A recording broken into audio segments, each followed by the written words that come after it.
Mesdames et messieurs, mesdemoiselles, notre ami Jonathan Legel.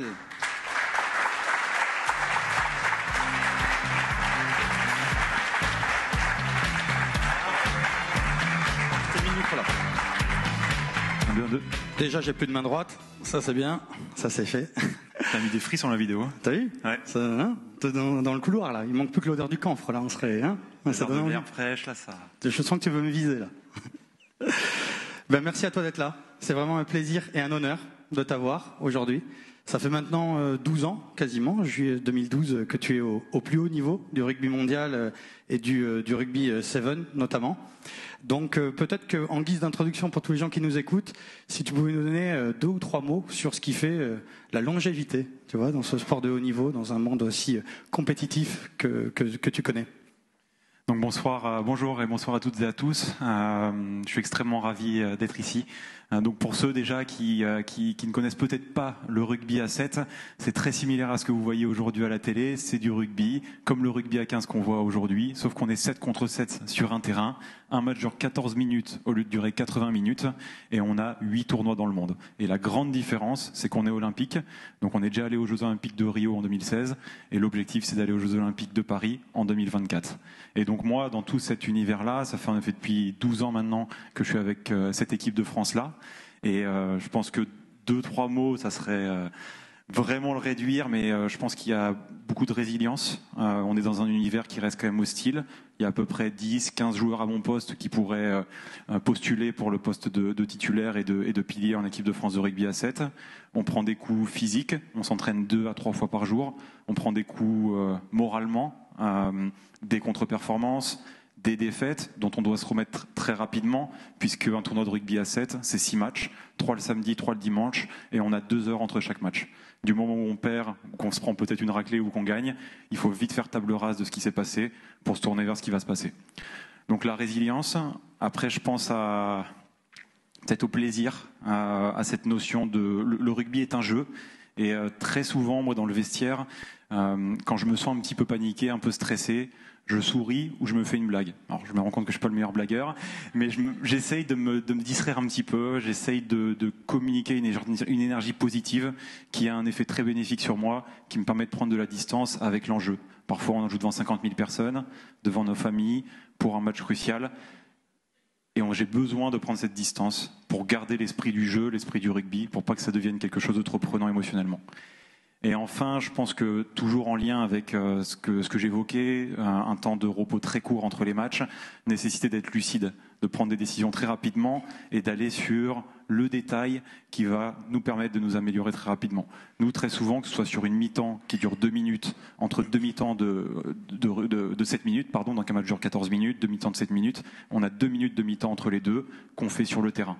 En 2 minutes, on va se désaltérer, on va revenir à un état un peu de calme, on va se connecter et il nous restera à peu près à ce moment-là 1 minute pour sortir un point d'amélioration qui va nous permettre de faire mieux sur la seconde mi-temps.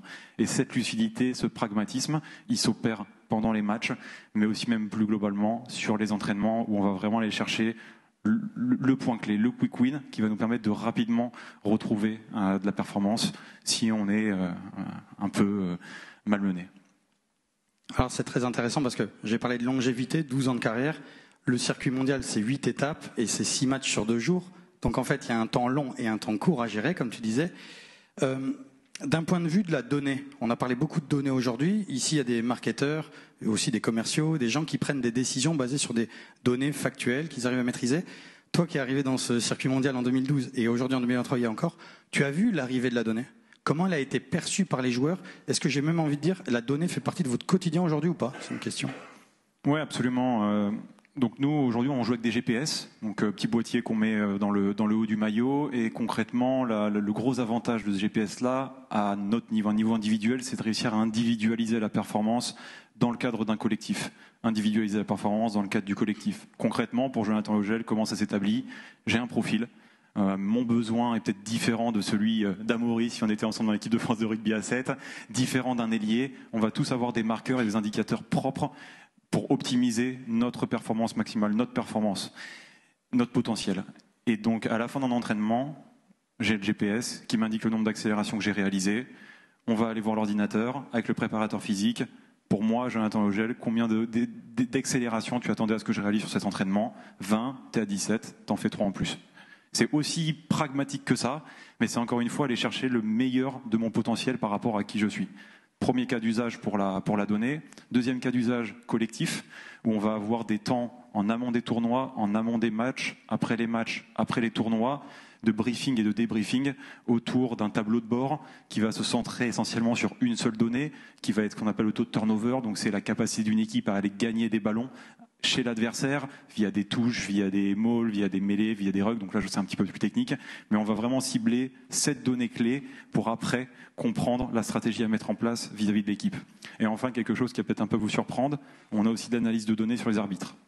Nous, notre objectif, on est 7. L'objectif, c'est que l'arbitre soit un partenaire de notre performance, qui nous accompagne dans notre victoire. Et pour ça, c'est influencer au maximum les décisions de l'arbitre qui peuvent parfois être compliquées à prendre.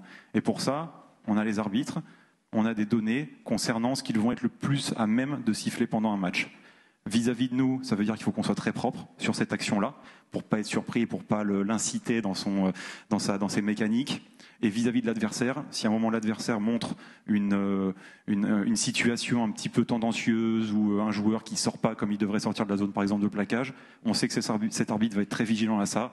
On va avoir des mots-clés, on va le montrer, un seul mot-clé, on regarde l'arbitre et après c'est sa décision. Mais en tout cas, on va l'aider à arbitrer pour que les situations qui peuvent être tendancieuses aillent en notre faveur.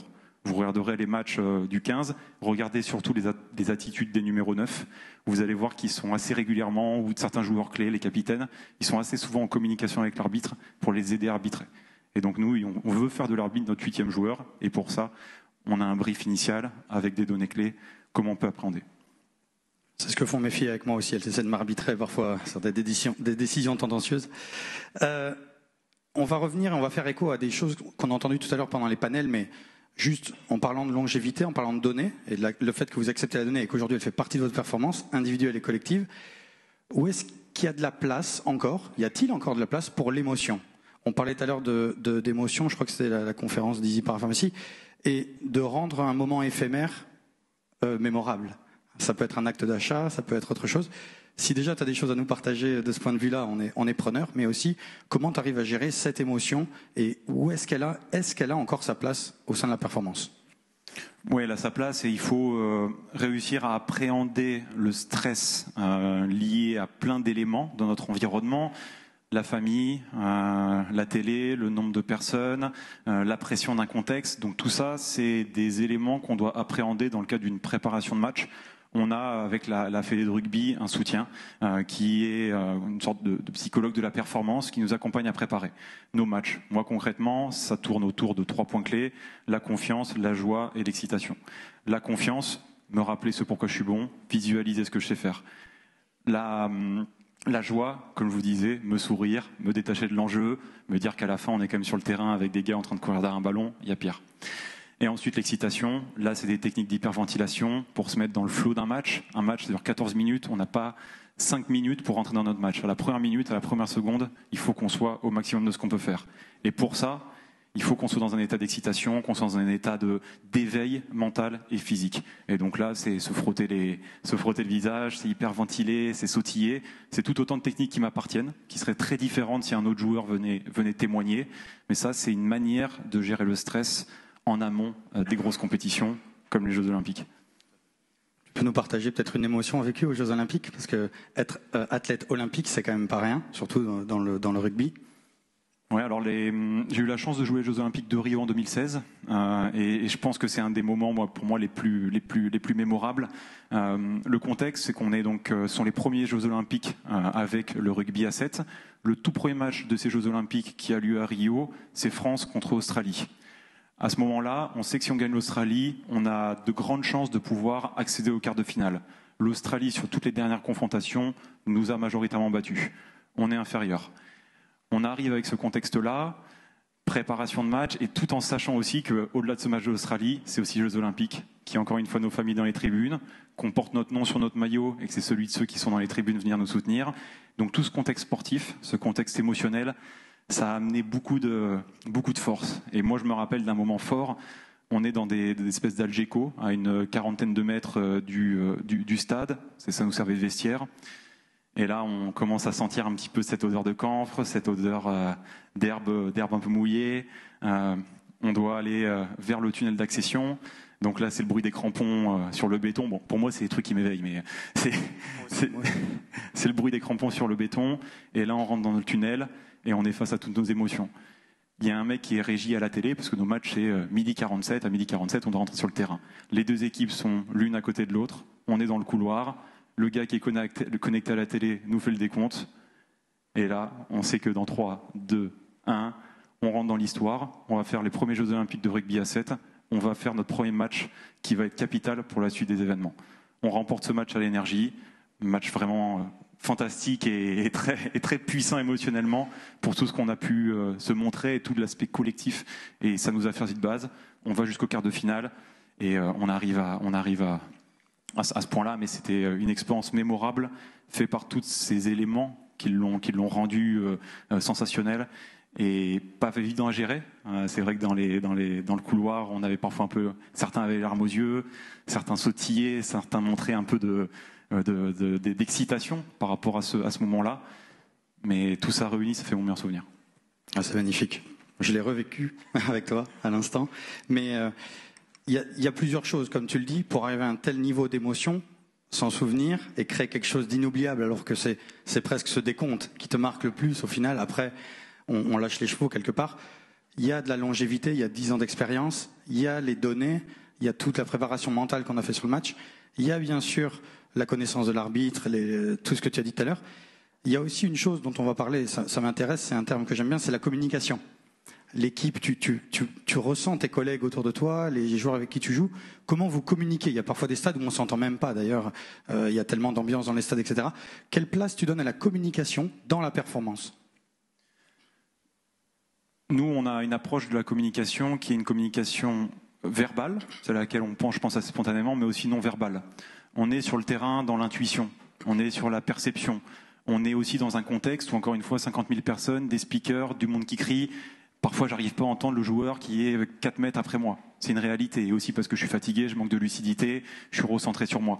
Donc on a déjà cet effort de communication qui est non verbal. Et ça, c'est la nécessité de se connaître, la nécessité de se regarder, d'apprendre à discuter. Moi, j'ai tendance à croire que le groupe se développe grâce au temps qu'on passe autour de la table, à dîner tous ensemble, à déjeuner tous ensemble, à se parler, à faire preuve d'empathie, à essayer de comprendre l'autre, savoir d'où il vient, savoir comment il réagit sur le terrain, et tout ça, ça prend sens. Et cette communication non verbale, c'est la première communication et peut-être la plus importante qu'on se doit de développer en tant que joueur de rugby sur un terrain, parce qu'encore une fois, dans des moments critiques de prise de décision sous haute intensité, c'est parfois soit un regard, un mot, un geste qui va déclencher la prise de décision derrière. Communication non verbale et communication verbale. Communication verbale, là on va être plutôt sur de la gestion de nos émotions, comment j'arrive à traiter mes émotions, à les comprendre, à les maîtriser, et derrière à communiquer un message qui va être le plus efficace possible avec le joueur. La réalité, c'est que parfois on s'engueule. Hein. On a déjà failli, on s'est déjà un peu fighté dans un vestiaire avant un match. Ça arrive et tant mieux quelque part parce qu'on exprime nos émotions. Maintenant, la question, c'est comment on arrive à baisser un peu le chauffage et à faire en sorte de vraiment se parler, pas sous le coup des émotions, mais sous le coup de quelque chose de plus rationnel, de plus concret. Donc on a vraiment ces deux types de communication, la non-verbale, on va faire attention à ce que fait l'autre, et ces gestes vont déclencher les prises de décision pour nous, et la verbale, où là ça va nous permettre d'être pragmatique, d'être lucide, et d'être plus concret dans les messages qu'on va porter. On l'a vu tout à l'heure. Après, je fais bien sûr des parallèles avec le monde des affaires parce qu'on est aussi là pour ça. Mais on a parlé tout à l'heure de data en silo, on a parlé tout à l'heure de service client défaillant, on a parlé d'omnicanalité, non verbal, verbal. La manière dont on interagit avec son client ou même en interne, entre équipes, entre la data et le marketing par exemple, c'est clé. Et parfois, on a des surchauffes parce que l'équipe de rugby est un système en tant que tel, avec ses respirations. Et parfois, on a le temps de la prise de recul et parfois, on l'a pas. Donc, ça m'emmène peut-être à une petite parenthèse, mais on connaît aussi à ton niveau les blessures, l'échec. Tu disais tout à l'heure, j'enchaîne 2 matchs, on a perdu un match, on s'était voté et on s'était regardé dans les yeux pour se dire il faut le gagner, on l'a pas gagné. Comment on bascule sur l'autre? Comment l'échec peut servir à rebondir et être meilleur après? Bah écoute, nous on a des process assez clairs, on a des principes assez clairs qui nous permettent toujours d'avoir des temps de débrief à chaud, des temps de débrief à froid, et ça nous permet d'analyser. On a un cadre, on a un objectif. À la fin du match, on se pose la question, est-ce qu'on a atteint cet objectif? Oui, non. Si on ne l'a pas atteint, qu'est-ce qu'on a mis en œuvre pour l'échec? Qu'est-ce qu'on a mis en œuvre qui nous a mené à l'échec? Et nous, c'est assez simple, c'est assez finalement.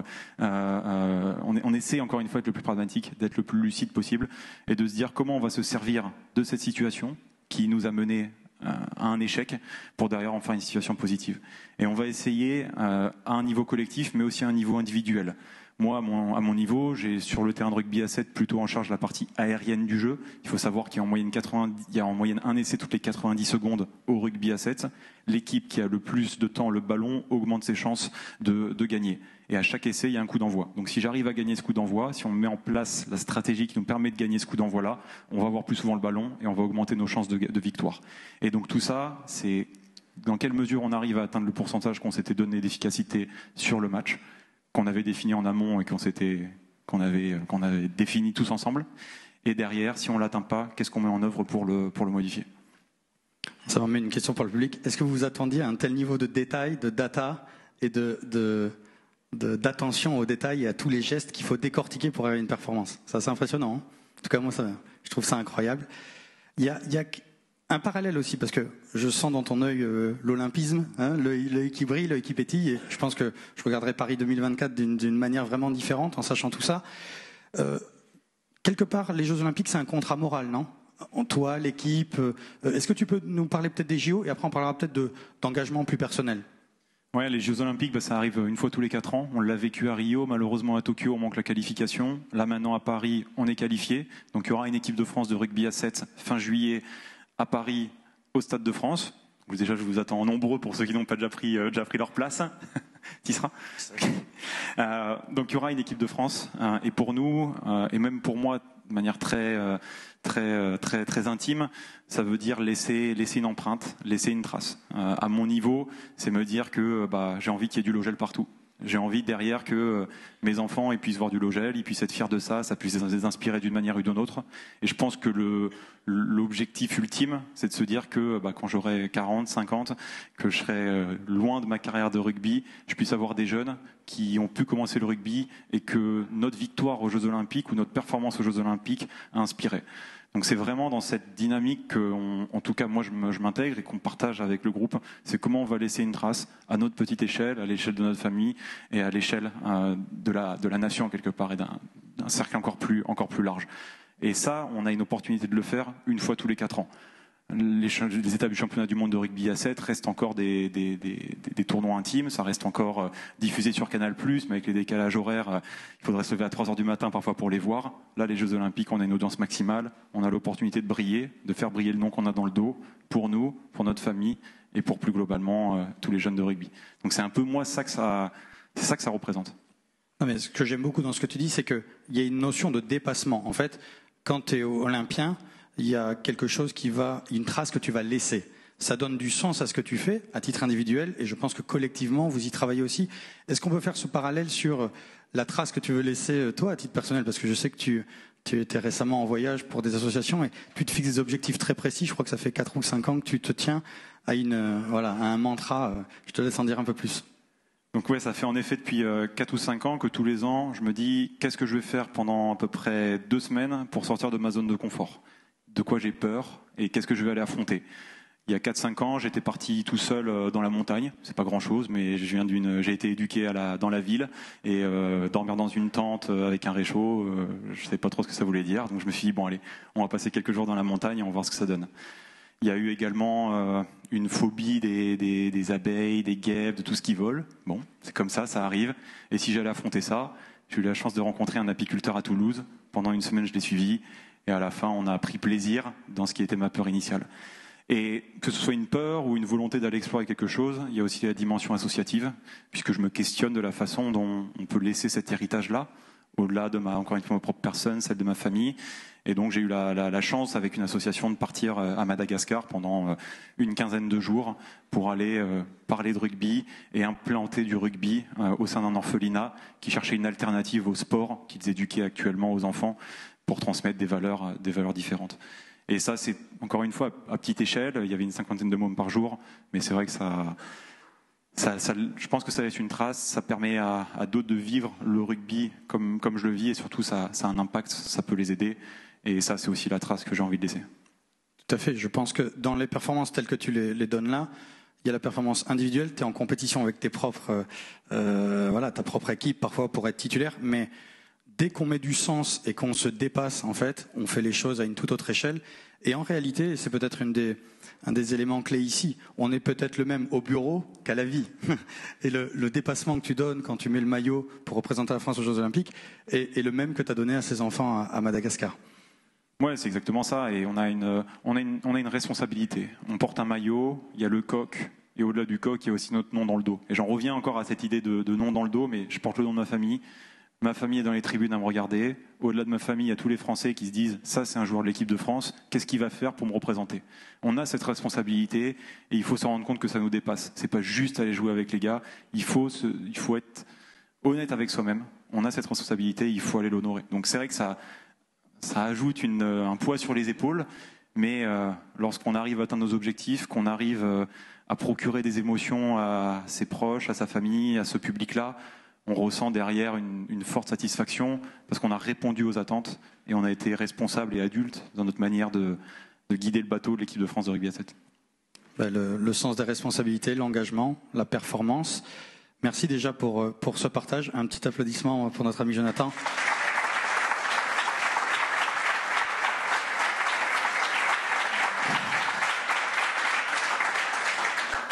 Je vois qu'il nous reste 4 minutes, alors on peut peut-être s'autoriser une question surprise dans le public. De toute façon, je pense qu'il n'y aura pas de questions pièges.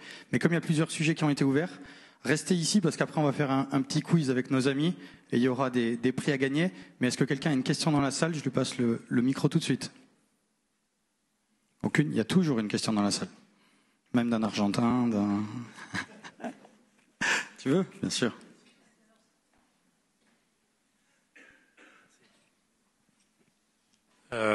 Moi, c'est par rapport à la préparation physique, tu vois, mentale et physique.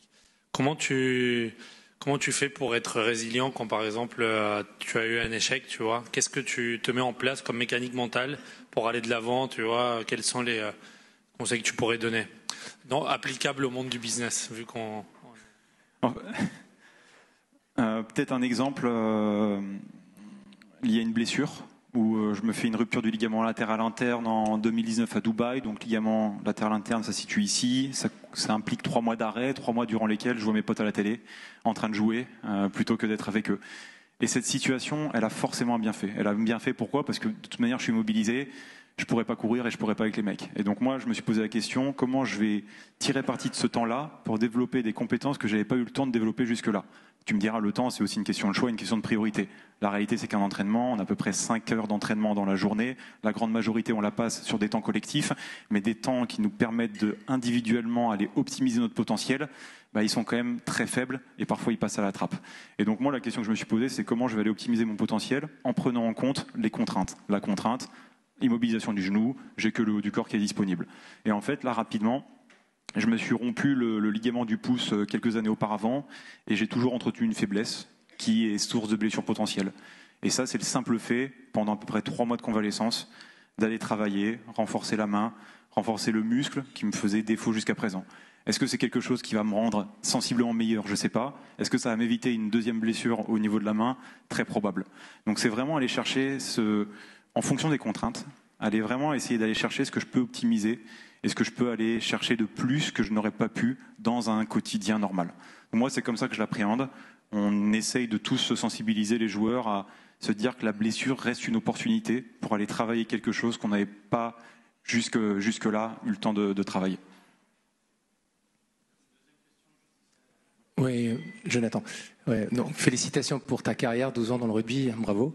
Moi, j'ai une question concernant le marketing digital. Quand on porte le maillot de l'équipe de France, on sait qu'aujourd'hui, on représente, tu l'as dit, la France, donc il y a les réseaux sociaux. Comment ça se gère, ça? Est-ce que le staff de l'équipe de France vous encadre par rapport à ça, de manière individuelle et de manière collective? Oui, absolument. On a une attachée de presse avec l'équipe de France de rugby à 7 qui nous sert d'une certaine manière de bouclier. Alors bouclier ou en tout cas un pivot, un tampon dans la gestion avec les différents médias. Pour nous, ça va être d'autant plus important avec Paris 2024. On sait que le paramètre qui est pour le moment inconnu pour la grande majorité des joueurs, c'est cette pression médiatique qui va fortement augmenter après la Coupe du Monde de rugby à 15. Donc on peut imaginer que sur la fin d'année 2023, on va commencer à se tourner plus vers l'équipe de France de rugby à 7. Et si c'était possible, que peut-elle faire ? Est-elle dotée? Et Antoine Dupont. Enfin bon, il y aura tous ces débats-là qui vont ressurgir. Et c'est sûr que ça, c'est une pression médiatique qu'il va falloir gérer. Et on est accompagné avec l'équipe de France de rugby à 7 via cet attaché de presse pour faire corps. Après, il y a une réalité. Quand tu es sur Instagram, il n'y a pas l'attaché de presse qui t'empêche de regarder les commentaires qui te détruisent sur une photo ou sur une vidéo ou sur un post. Ça, on essaye d'avoir beaucoup de réserve par rapport à ça, de le démystifier et d'éviter de trop se chambrer là-dessus. La réalité, c'est qu'on reste quand même 12 mecs, souvent en autarcie dans un hôtel, on est nourris, logés, blanchis. Quand on a fini notre entraînement de rugby et la performance, on est sur les réseaux, on regarde des trucs à droite à gauche, et on va essayer de ne pas aller chercher la corde sensible du « Ah, t'as vu le commentaire du mec, il t'a défoncé, ci et ça ». Ça, on va essayer de se protéger entre nous avec des bonnes pratiques qu'il faut qu'on transmette aussi aux jeunes, qui parfois arrivent avec une version réseaux sociaux très intégrée. Moi, j'ai 30 ans, je ne vis pas dans le même monde parfois qu'eux, et donc on essaie de sensibiliser à « Attention ». Un mauvais commentaire sur un réseau, ça peut faire mal. Ça fait déjà assez mal quand on le lit. Ne l'amplifions pas à l'échelle du groupe pour en faire quelque chose qui va potentiellement assommer la personne. Donc voilà, on est dans cette dynamique-là, et dans le pire des scénarios, on a aussi une cellule psychologique qui est à notre disposition pour nous accompagner. Est-ce que certains joueurs l'ont déjà convoqué pour ça? Peut-être, mais en tout cas, elle est là et disponible si jamais on en a besoin. Qu'est-ce que ça apporte dans sa vie pro d'être joueur professionnel? Est-ce que c'est plutôt un avantage? Alors en effet, je travaille par ailleurs en parallèle du rugby. C'est un choix qui est en fait, voilà, j'ai envie de garder un pied dans la réalité. Avec le rugby, c'est vrai qu'on part aux quatre coins du monde et on est dorloté, mais parfois un petit peu coupé de ce qu'est la réalité d'une vie potentiellement de bureau, de terrain et d'une journée classique. Donc moi, c'est vraiment cette nécessité de rester ancré avec la réalité qui m'attend, parce que j'ai une date de péremption. J'ai 30 ans aujourd'hui, d'ici 4-5 ans, je suis à la trappe. Et c'est cette nécessité de garder ce lien.